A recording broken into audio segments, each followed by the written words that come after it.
참여한 여러분에게 하나님의 은혜가 가득하시기를 주의 이름으로 축원합니다. 1849년 12월 22일 러시아 세메노프 광장, 28살의 그 청년 도스토옙스키가 사형대 앞에 서 있었습니다. 이 반역을 꾀하는 젊은 군 장교 그 모임에 우연히 참석했다가 반역자로 몰려서 사형 선고를 받은 겁니다. 사형을 집행하던 이 집행관이 5분의 시간을 주겠다고 말했어요. 도스토옙스키, 이제 5분이 지나면 더 이상 이 세상 사람이 아닙니다. 이 5분을 어떻게 보낼 것인가? 무엇을 할 것인가? 그는 짧은 5분이라는 시간을 3등분했습니다. 처음 2분은 지금까지 자기와 함께 살아온 가족, 또 자기의 사랑하는 친구들, 친지들을 생각합니다. 그리고 또한 나머지 2분은 과거를 회상하기로, 태어나서 지금까지 살아온 나날, 그 질곡의 세월들, 그 가운데서 있었던 기쁨, 그런 시간들. 그리고 마지막 1분은 자기가 숨쉬며 살았던 이 땅과 하늘, 그것을 눈을 크게 뜨고 바라보기로 그렇게 마음을 먹었습니다. 근데 사형 집행하기 바로 전 황제 특사가 달려왔습니다. 왕의 명령이요, 사형을 멈추시오, 집행을 멈추라고 소리칩니다. 왕의 특사 이 한마디에 도스토옙스키는 죽음을 면하고 시베리아 강제 노동에 처해지게 됩니다. 그때 이 5분의 경험이 이 사람의 인생의 가치관을 뒤바꿔 놨습니다. 지금까지는 내가 얼마나 똑똑한지, 내가 얼마나 잘났는지, 내 필력이 얼마나 훌륭한지를, 그것을 자랑하기 위해서 그것을 드러내는 글을 썼다면, 이제는 인생이 뭔지, 정말로 우리에게 가장 귀한 것이 무엇인지, 또 어떻게 살아야 하는지를 써나가기 시작했습니다. 그렇게 해서 나온 작품들이 우리가 잘 아는 죄와 벌, 또 백야, 또 잘 아는 까라마조프의 형제들, 우리가 중고등학교 때 이런 책을 접했을 겁니다. 결국 그는 19세기 러시아 문학을 대표하는 아주 대문호가 되었습니다. 여러분, 예수 그리스도가 우리 인생 가운데 오신 이 성탄절을 기다리는 대림절, 오늘 셋째 주일입니다. 양초 3개가 켜졌어요. 2013년 달력으로 치면 이제 16일 남았습니다. 마치 이 도스토옙스키에게 남은 5분처럼 오늘 여러분과 우리 모두에게 5분 같은 시간입니다. 5분 같은 시간. 어떻게 보내시렵니까? 또한 어떤 마음으로 여러분 새해를 맞이하려고 합니까? 이 시간 우리 하나님의 말씀을 전할 때 우리와 함께 하시는 하나님의 음성을 듣고 깨닫는 시간 되기를 주의 이름으로 축원합니다. 오늘 말씀은 황무지의 꽃이 피듯, 황무지의 꽃이 피듯, 황무지가 장미꽃이 피는 땅으로 변하듯, 예수님이 나의 인생에 오시면 그 팍팍하고 황무지 같은 나의 인생에도 꽃이 핀다. 이것을 오늘 이사야 선지자는 외치고 있어요. 이 이사야 35장은 하나님의 백성을 향해서 예언된 말씀입니다. 오늘 여기 1절에 보니까 오늘 유대 민족이 처하는 환경을 광야, 메마른 땅 혹은 사막으로 표현하고 있어요. 자연 환경이 그렇습니다. 지중해성 기후의 특징이 그렇죠. 여름에는 고온, 또 건조하고요, 겨울에는 비교적 따뜻하면서도 비가 아주 조금 옵니다. 그러다 보니까 이 지중해성 기후의 그 주변 지역에는 이 사막이 형성이 돼요. 메마른 땅이 광야가 되고 이 사막이 되는 건 비가 잘 내리지 않았기 때문이지요. 여러분, 이 자연환경처럼 우리의 심령도 그렇다는 거예요. 우리의 마음들, 우리의 그 어떤 심령의 상태가 정말로 아주 쓴맛이 나고 때로 비참한 상태가 되는 가장 주된 이유는 우리가 하나님의 은혜의 비, 하나님의 성령의 비를 우리가 그것을 제대로 누리지 못한데, 거기에 원인이 있는 겁니다. 여러분, 우리 안에 그 메마른 땅 같은 우리의 심령에 하나님의 그 작은 은혜만 임하여도요, 하나님의 그 은혜의 손길이 내게 터치만 되어줘도 누구든지 변화할 수가 있어요. 이런 간증이 있습니다. 어떤 교회의 집사님 간증입니다. 이분 말씀이 하나님을 만나기 전에는 정말 자신 할 말 없는 죄인이었답니다. 그리고 어릴 때 자랄 때 가정 환경이 아주 가난했대요. 자, 가난하다 보니까 나부터 살고 봐야 된다는, 내부터 먼저 배가 불러야 되겠다는 이런 이기적인 가치관이, 그런 생각이 몸에 배어 있었답니다. 나중에 결혼하고 나서도 이 가정에서 이 아내나 아이들에게 배려하는 이런 마음들이 자기는 일어나지 않더랍니다. 둘째를 가졌을 때 이 조산으로 인해서 아이를 잃어버렸습니다. 자, 셋째가 생겼는데 이 아이도 갑작스러운 조산으로 이 둘째 아이처럼 이제 천국으로 보내어 힘들어하는 그 아내의 마음을 자기는 헤아리지 못했대요. 그 핏기 없는 얼굴로 누워있는 아내의 모습이 보기 싫어서 일부러 친구들과 함께 나가서 늦게까지, 새벽까지 놀다가 들어오곤 했답니다. 그리고 함께 같이 사는 어머니, 사실 때로 말도 안 되는 이야기로 자기 아내를 괴롭힐 때도 모르는 척 했대요. 왜냐? 자기에게 그 불똥이 튀지 않을까 하는 그런 자기 보호 본능에서 그랬다는 겁니다. 그리고 딸이 학교에 불량한 그런 아이들한테 괴롭힘 당한다는 그 이야기를 듣고도요, 그 별것 아니라고 아내에게 떠넘기고 마치 못 들은 사람처럼 귀를 닫고 아예 수수방관했답니다. 때로는 이 스트레스 해소라는 명목으로 결혼 후에도 유흥과 술집을 드나들며 즐기다가 집에 와서는 직장이란 원래 직장 생활이란 이렇게 해야 성공할 수 있다고 죄의식 없이 때로 그냥 아내에게 술김에 내뱉곤 했다는 겁니다. 그리고 무엇보다 자기는 이 구원에 대한, 말씀의 복음에 대한 진정한 목마름이 없었대요. 한마디로 영적으로 눈의 앞을 못 보는 시각장애인이었다는 겁니다. 그래서 예배에 참석해도 말씀들을 생각하지도 않고 딴짓하고, 이번 표현으로는 자기 마음에 들지 않는 그런 말씀들을, 그거는 나를 향한 게 아니고 이 딴 사람 마음에 안 드는 저 아무개를 향한 거라, 이렇게 그냥 돌리곤 했다고 합니다. 자, 그런데 어느 날 이분이 그 예배 가운데 하나님의 성령의 그 임재를 체험합니다. 자, 성령이 우리에게 임할 때 가장 먼저 오는 변화가 뭡니까? 우선 이 듣는 것의 변화가 오는 거예요. 말씀이 들려지기 시작합니다. 그리고 그 말씀이 철저하게, 말씀을 들으면서 나 자신이 회개되어지고 그 말씀 하나하나가 나를 향한 말씀으로 아멘이 되더라는 겁니다. 이분이 이렇게 간증을 마무리했어요. 저희 가족은 아직은 서툴지만 이제 하나님 말씀 안에서 서로를 신뢰하고 사랑하게 되었습니다. 마치 광야의 메마른 땅 같았던 저희 가정이 구속함을 입게 하시고 거룩한 길로 인도하시는 하나님께 감사드립니다. 여러분, 그렇지요? 우리의 메마른 심령, 메말라 있는 삶 가운데 하나님의 이 성령이 임하시면, 하나님의 영이 임하시면 우리가 이런 하나님 놀라운 변화를 체험하게 되는 겁니다. 오늘 여기 이사야 선지자를 통해 주시는 말씀을 보세요. 5절과 6절 한번 같이 읽어볼까요? 5절과 6절. 자, 시작. 그때의 맹인의 눈이 밝을 것이며 못 듣는 사람의 귀가 열릴 것이며 그때의 저는 자는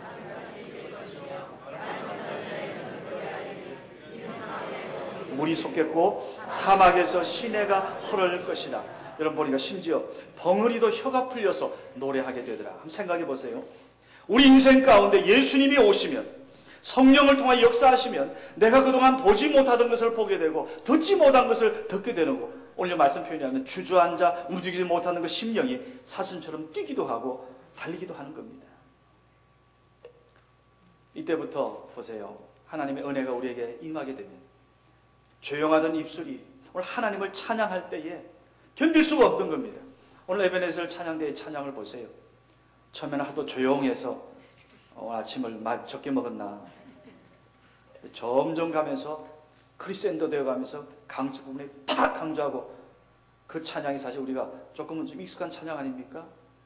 또 얼마나 마음의 은혜가 됩니까? 우리의 시선도 그래요. 지금껏 말씀에 대해서 등한히 하고 그저 그런 눈이, 우리 눈이 자꾸 말씀을 가까이 하게 돼요. 하나님의 은혜가 임하게 되면, 하나님의 성령이 임하게 되면, 성령이 역사하시게 되면 내가 그동안 이제 관심 분야가 달라지는 겁니다. 관심 분야가. 그리고 그동안 이 기도도 그렇습니다. 그저 기도는, 기도의 체험은, 기도의 응답은 다른 사람의 그림의 떡으로만 생각했는데 하나님의 그 성령이 내게 역사하게 되면, 성령은 기도하게 하는 영 아닙니까? 내가 생각지도 못한 것을 생각나게 하고 깨닫게 하고 하나님 앞에 간구하게 하고 신비한 체험을 하게 됩니다. 한 분을 이야기하죠. 우리 교회 새 가족입니다. 자, 이분이 그 상황이 사실 가정 상황도 여러 가지 많이 어려움이 닥쳤어요. 시련이 닥치고 예수 안 믿는 분이었습니다. 그런데 어느 날 이 기차를 타고 가다가 그 열차 안에서 어느 한 여자분들이 그 얘기를 하는데 우림시장을 얘기하고 뭐 하여튼 이 지역을 얘기하더라고요. 그분이 이번에 여기에 살고 있으니까. 그래서 이쪽 돌아보서 잠깐 이래 아는 체 했더니 그 여자분이 자기 딱 옆에 달라붙더니 그 가는 1시간 동안을 하나님에 대해서 이야기하더래요. 하나님에 대해서. 내가 만난 하나님. 그리고 얘기하는 게 성은교회를 이야기하더랍니다. 그러면서 막 성은교회가 가고 싶어지더래요. 그 교회가 어떻게 생겼을까 궁금하더래요. 그럼 막 목사님을 또 자랑하더래요. 그 목사가 어떻게 생겼을까?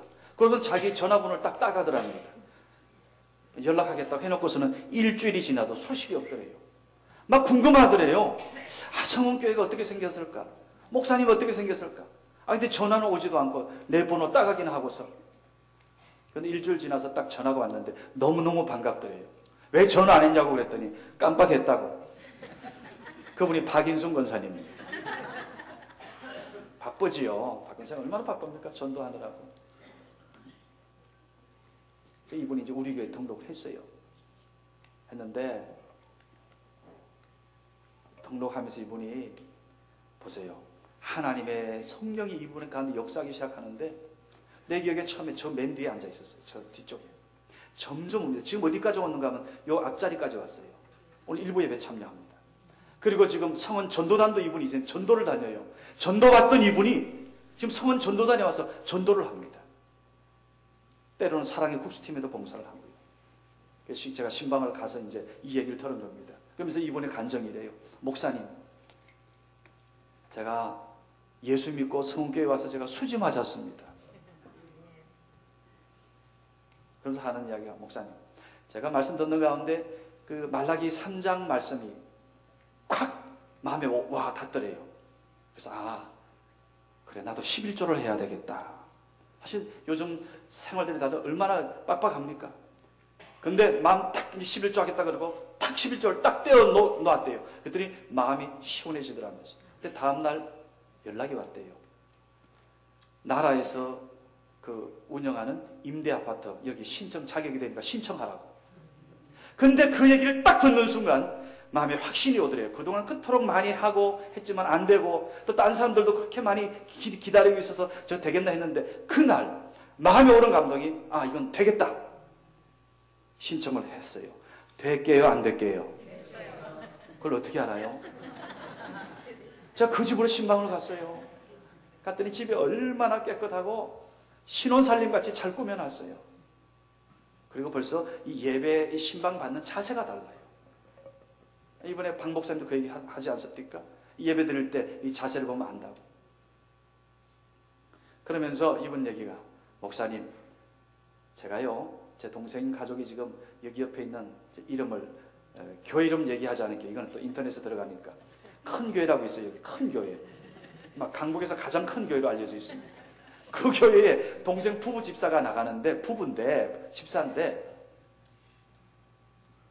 분명히 돈은 열심히 버는 것 같은데 자꾸 빠지고 어렵게 살고 힘들다고 자꾸 전화 안 돼. 그래서 딱 얘기를 했대요. 너 11조 하니? 안 하는데요. 야, 11조 해봐. 나 11조 해가지고 수지 맞았어. 이제 예수 믿은 초짜 이분이 그 교회의 신앙생활 오래 한 동생 집사 부부에게 너 11조 해봐. 너 이런 은혜 받아.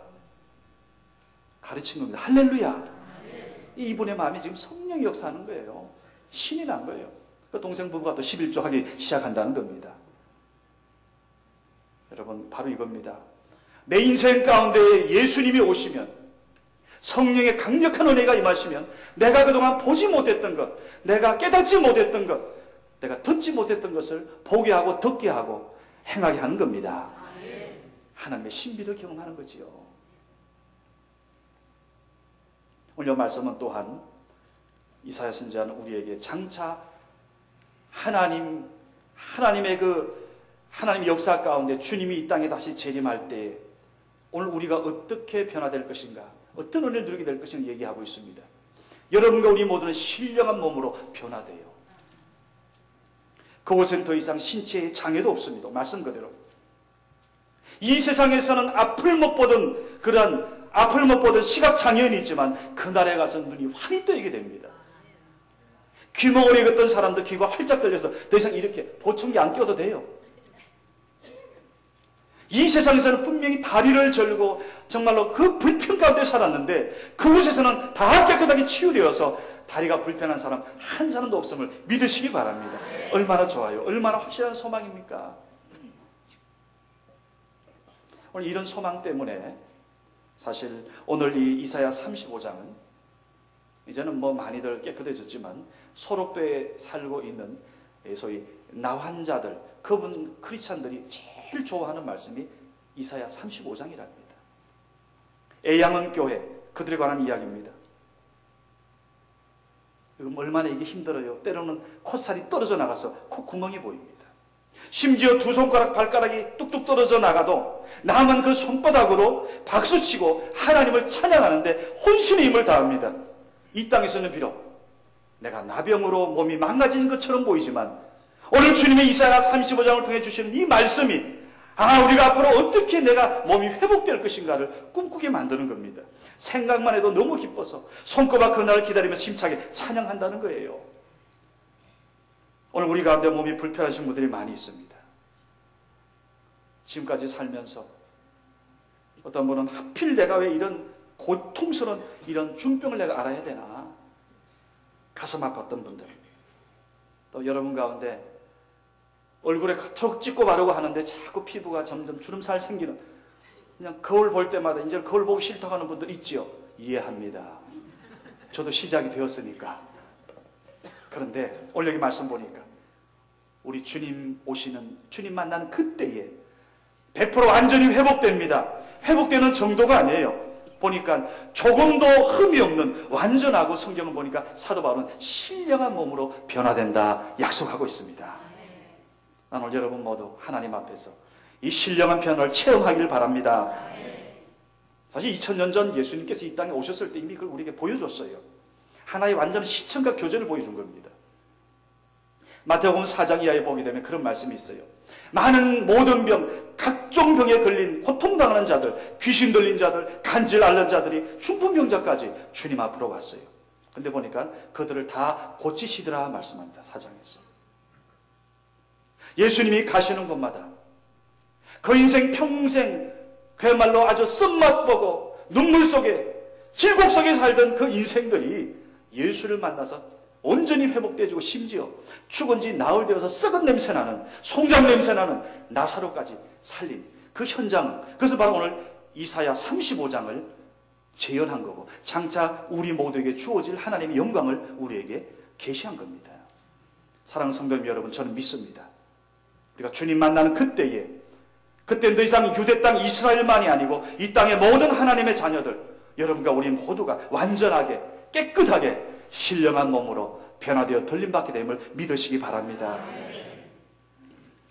오늘 이 본문의 말씀은 또 하나, 메시아의 도래로 구원의 문이 활짝 열리게 됨을 우리에게 약속합니다. 8절입니다. 8절 같이 읽어봅시다. 시작. 거기에 대로가 있어 거기를 거룩한 길이라 일컫는 바 되리니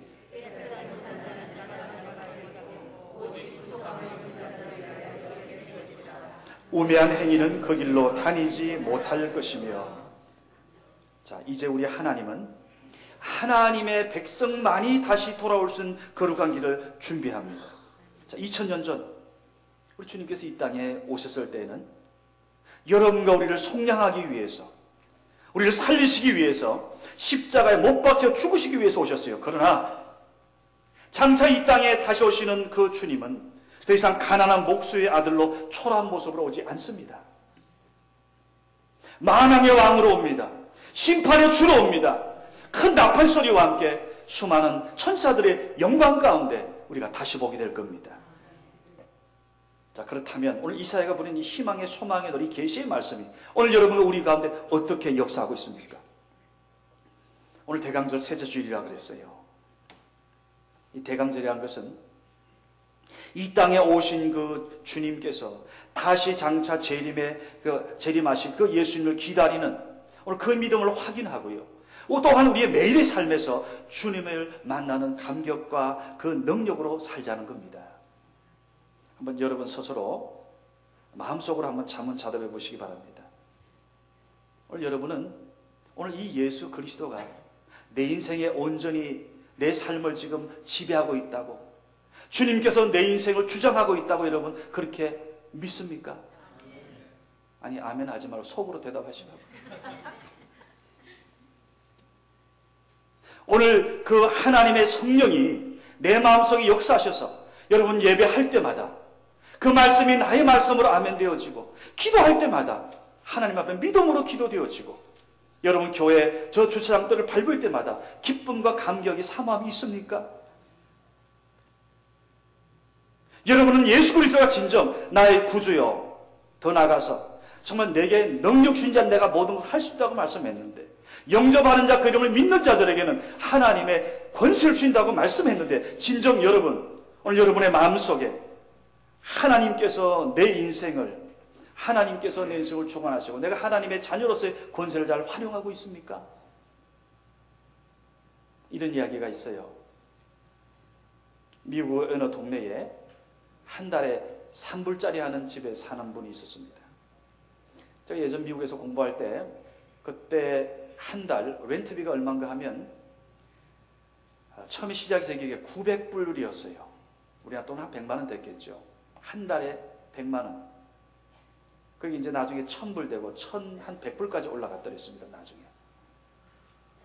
그게 그저 한 중하 정도 되는 거예요. 보통 그렇게 산다고 보면 돼요.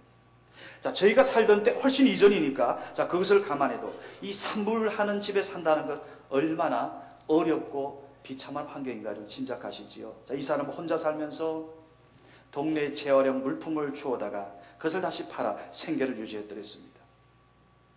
부지런했습니다. 아침에 일찍 일어나서 동네 여기저기를 돌아다녔기에 사실 동네 사람들이 이제 다 그 사람을 압니다. 근데 어느 날부터 보이지 않는 거예요.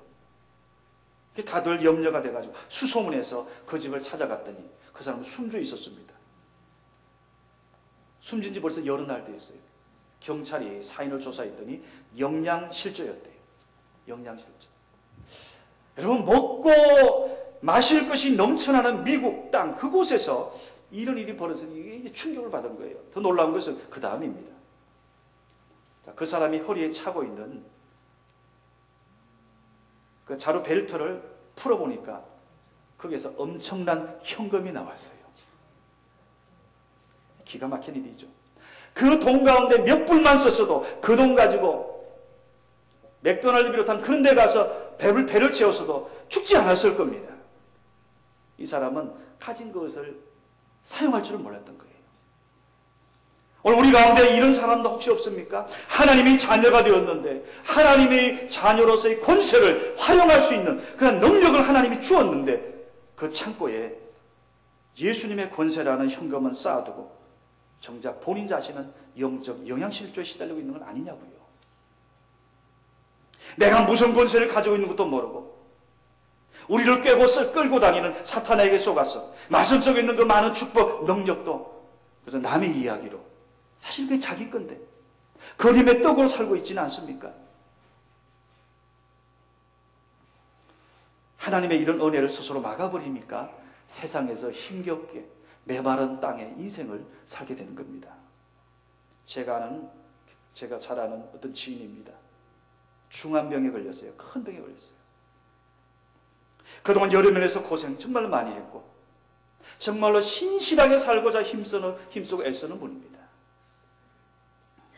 막상 의사를 통해서 생명이 위험할 수 있다는 이런 소식을 접하니까 그때 그분의 표현이 이겁니다.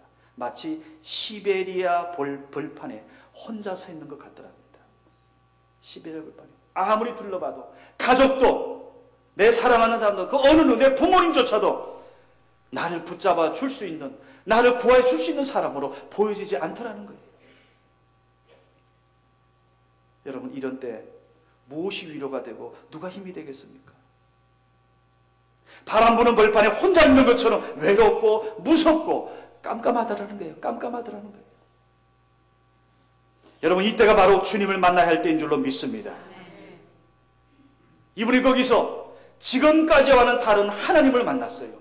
그 자리에서, 그 시베리아 벌판 같은 자리에서 하나님 앞에 메어 달리고 기도하면서 이분의 신앙은 마치 제가 보기에는 김정은이가요, 기관총 따발총 그거 갖다 대고 너 예수 믿을래? 안 믿으면 내 살려 좀 해도 나 예수 믿는다고 할 그런 강한 믿음을 가진 소유자가 되었어요. 여러분, 우리의 인생의 황량한 벌판을 따뜻하게 안식처로 만들 수 있는 분, 나의 피난처, 나의 산성, 나의 요새가 되실 분, 바로 그분은 주님 한 분밖에 없기 때문에 오늘 여러분, 우리 주변을 돌아봐서 그런 황량한 벌판이 있는 자들이 보일 겁니다. 예수님이 당신의 삶에 오신다면 당신은 분명히 이렇게 될 거예요. 오늘 이것을 분명하게 여러분 노래해주고 오늘 이사야 35장을 여러분의 것으로 소화해서 간증할 수 있는 믿음의 사람이 되기를 주님의 이름으로 간절히 축원합니다. 말씀을 맺겠습니다. 지금 우리는 어쩌면 인생들도 그러하지만 국가적으로도 나라의 환경들이 마치 광야 같고요, 메마른 땅 같고 사막화되고 있어요. 북한 땅을 보세요. 정말로 메마른 땅이고 사막같이 황폐해진 땅입니다. 하나님을 대적합니다. 십자가를 다 떼어버렸어요. 교회 문에 다 못을 다 닫아버렸어요. 다 뒤바꿔버렸습니다. 더 이상 그곳에는 사실상 하나님의 우리가 소위 말하는 그런 교회는 우리에 보이지 않습니다. 그저 지하교회 정도죠. 공산 정권으로 인해서 북녘 땅이 이제 자생의 능력을 상실한 땅이 되었습니다. 어찌할 겁니까? 오늘 이 말씀 오늘 우리에게 빛이 있습니다. 4절 보세요. 4절.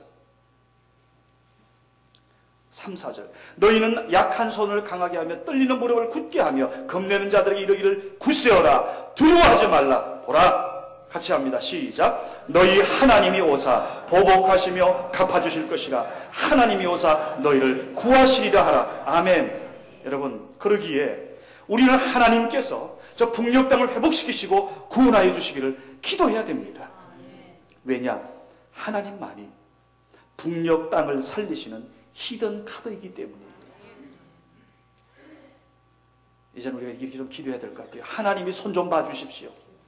하나님이 손 봐주세요. 하나님이 친히 손을 대어주세요. 하나님이 오사 구하시리라. 오늘 이 믿음으로 아무런 북녘 땅을 향하여 구원의 기도를 하는 여러분과 저가 되기를 간절히 바랍니다. 또한 우리 대한민국을 위해서도 기도해야 됩니다. 아마 우리 정치가 좀 우리 국민들을 정말로 좀 흐뭇하게 해주면 좋겠어요. 좀 그만 싸우면 좋겠어요. 마치 한국교회 당회를 보는 것 같아요. 우리 교회는 아니고, 우리 교회는 아닙니다. 그래서 얼마나 많은 교회들이 지금 아픔을 겪고 있습니까? 한국교회가. 너무너무 안타깝죠. 정치가 그렇습니다. 경제도 그렇고 우리의 자녀들 취업 문제가 얼마나 심각합니까? 오늘 이 시간 우리가 하나님 앞에 이사야 선지자 35장의 말씀을 붙잡고 하나님이 우리를 구하시도록 하나님께서 이 땅을 거룩한 길을 열어서 속량받은 자들, 구원받은 자들이 걸을 수 있도록 우리가 기도해야 될 줄로 믿습니다. 자, 주님이 다시 오심을 기다리는 대강절 셋째 주일입니다. 우리의 믿음을 확인하는 이 대강절에 우리 가정과 우리 자녀와 우리 교회와 이 민족과 북녘 땅을 위하여 우리가 주님 앞에 무릎 꿇는 이 기도에 불을 붙이는 이번 여러분과 저가 되기를 간절히 바랍니다. 그렇게 하면 우리가 기도할 때에 먼저 내 영혼이 듣습니다. 나의 영혼이 듣게 됩니다. 내가 하나님 앞에 기도할 때 또한 내 귀가 듣게 됩니다. 내가 하나님 앞에 기도할 때 연약해진 다른 성도가 듣게 될 것입니다.